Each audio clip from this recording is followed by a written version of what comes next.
메타버스와 관련된 테마에 돈이 쏠리고 있고 수급이 몰리고 있다면 절대 두려워하실 필요가 없습니다.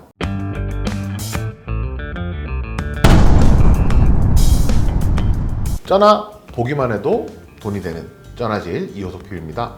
주식시장에서 어떤 종목이 평가를 받을 때 본래 가치보다도 더 플러스 알파에서 가치를 인정받을 때가 있습니다. 그것을 보통 저희는 프리미엄이라고 부르는데요. 그렇다면 주식시장에서 어떤 종목들이 프리미엄을 받게 될까? 이런 의문이 어젯밤에 문득 들었습니다. 곰곰이 생각을 해보니 바로 우리에게 즐거움을 주는 기업이었습니다. 최근에 주 52시간이라든지 코로나19로 인해서 생각보다 많은 사람들이 여가 시간이 늘어나고 있습니다. 여가 시간이 늘어나는 것만큼 이 여가 시간의 지루함을 달래줄 새로운 컨텐츠에 대한 수요가 굉장히 많이 늘어나고 있는 국면인데요. 이러한 니즈로 인해서 최근에 메타버스 테마가 시장에서 굉장히 각광을 받고 있습니다. 올해 상반기에 미국에서 메타버스 관련 ETF가 출시가 되었었고요. 우리나라에서는 10월 13일에 총 4종의 메타버스 ETF가 상장이 되었습니다. ETF가 만들어졌다는 것은 그 테마에 대해서 앞으로 기관이라든지 외국인들 대규모의 수급이 들어올 수 있다는 것이기 때문에 오늘은 주식시장에서 메타버스를 어떻게 바라보는지, 이 ETF들이 담고 있는 종목들은 어떤 것이 있는지 그에 대해서 한번 살펴보도록 하겠습니다. 가상 그리고 초월을 뜻하는 메타와 우주를 뜻하는 유니버스의 합성어인 메타버스는 현실과 비현실이 공존하는 가상세계를 뜻하는 말입니다. 주식시장에서 메타버스를 바라보는 것은 바로 즐거움이라고 할 수가 있는데요. 메타버스 기업의 주된 테마인 플랫폼, 그리고 그 플랫폼을 통해서 즐거움을 줄 수 있는 컨텐츠 산업이 최근 메타버스 테마에서 각광을 받고 있습니다. 특히 최근 같은 경우에는 주 52시간 그리고 코로나19로 인해서 사회적 거리두기가 발생을 하면서 지루함이 더 많이 늘어났고요. 이런 지루함들을 해소하기 위한 즐거움에 대한 니즈 또한 굉장히 커지고 있는 상황이라고 할 수 있습니다. 즐거움을 주는 기업을 오프라인과 온라인으로 한번 나눠볼 수 있을 것 같은데요. 오프라인이라면은 호텔, 레저, 영화 같은 기업들이 될 수 있을 겁니다. 그렇지만 지금 사회적 거리두기라든지 이러한 오프라인 기업들 같은 경우에는 현재 코로나 국면 그리고 위드 코로나로 넘어간다고 하더라도 시장의 주도권을 이제 온라인으로 넘겨주었기 때문에 상대적으로 발전 가능성이 좀 낮다고 할 수 있습니다.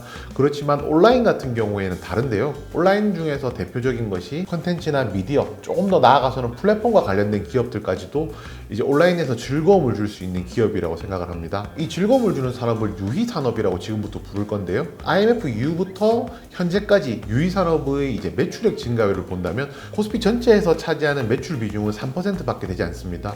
그렇지만 이런 기업들의 시가총액은 코스피 전체에서 10%를 넘어서는데요. 쉽게 말해서 매출 대비했을 때 기업 가치를 굉장히 크게 받는다. 그만큼 프리미엄을 많이 받고 있다. 이렇게 말씀드릴 수 있습니다.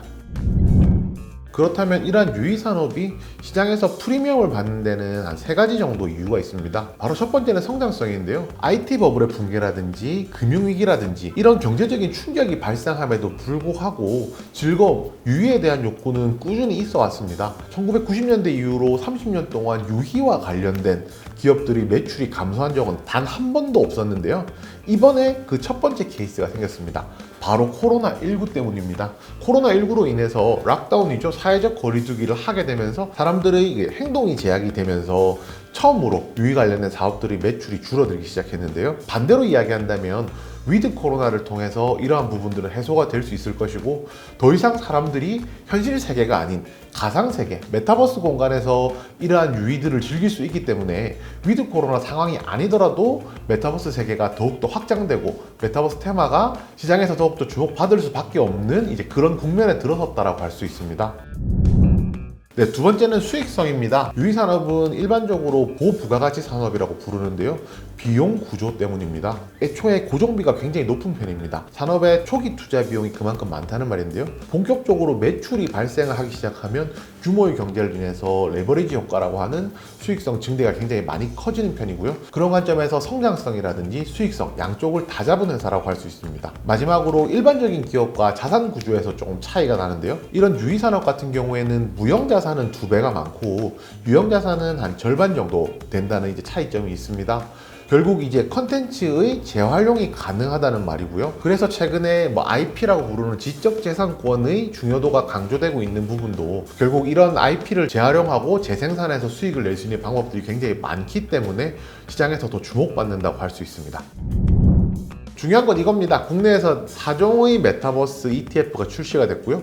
만약에 이 4군데서 모두 다 선택한 종목들이라고 하면 당연히 시장에서 더욱더 관심을 받을 수밖에 없는데요. 첫 번째 종목은 네이버입니다. 네이버는 이제 글로벌 메타버스 플랫폼인 제페토를 보유하고 있는 상황이고요. 이 제페토가 10대 이용자, MZ세대에서 특히 인기가 많기 때문에 앞으로 사업의 확장성이라든지 이 제페토라는 메타버스 플랫폼에 익숙해진 MZ세대가 나이가 들면서도 계속 이 플랫폼을 이용할 것이고 새로운 어린 세대까지 유입이 된다고 하면 앞으로 성장성에 있어서는 굉장히 유리하다고 할 수 있습니다. 그 다음은 이제 NC소프트인데요. NC소프트는 뭐 최근에 이제 여러 가지 부침을 겪고 있지만 메타버스와 관련해서는 뭐 확실한 모멘텀이 있습니다. 메타버스 플랫폼인 유니버스라는 것을 이제 보유하고 있는데요.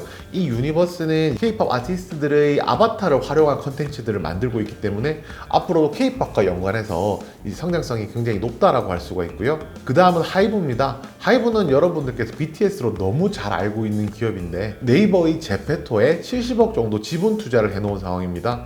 BTS 같은 경우에 메타버스 게임이었던 포트나이트에서 뮤비를 공개하는 등 메타버스에 굉장히 친숙한 이제 기업이라고 할 수가 있고요. 다음으로 펄어비스가 있습니다. 펄어비스는 메타버스 게임인 도깨비를 2022년 내년에 출시할 예정에 있는데요. 이 도깨비를 만드는 게임 엔진이 모바일 그리고 메타버스에서 최적화된 엔진이라는 이야기가 나오고 있습니다. 결국에 이제 그만큼 게임이 잘 만들어질 확률이 높다는 점, 그리고 앞으로 응용될 여지가 많다는 점 생각해 본다면은 펄어비스도 단순한 게임주라기보다는 메타버스 관련해서도 좀 주목해 볼 필요가 있다고 생각을 하고요. 다음은 YG엔터입니다. YG엔터 같은 경우에는 메타버스에 특화되어 있는 아티스트를 보유하고 있다고 할 수 있는데요.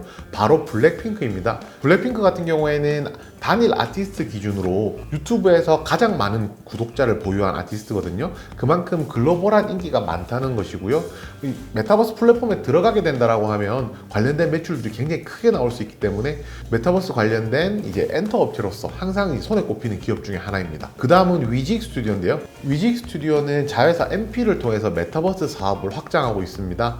이 MP라는 기업이 XR 확장현실과 관련된 기술 그리고 컨텐츠를 만들고 있기 때문에 굉장히 시장에서 최근에 주목받았었거든요. 이 MP를 자회사로 두고 있기 때문에 앞으로 메타버스 시장에서 확장성 자체도 굉장히 크다라고 할 수 있습니다. 네, 그리고 덱스터 같은 경우에는 신과 함께라든지 백두산과 같은 대작들을 만들었던 이제 기업인데요. 메타버스 기반의 실가면 컨텐츠를 공동 제작한다라는 이야기가 있었고요. 그 다음으로 이제 바이브 컴퍼니가 있습니다. 바이브 컴퍼니는 디지털 트윈이라는 것이 선도 기업인데요.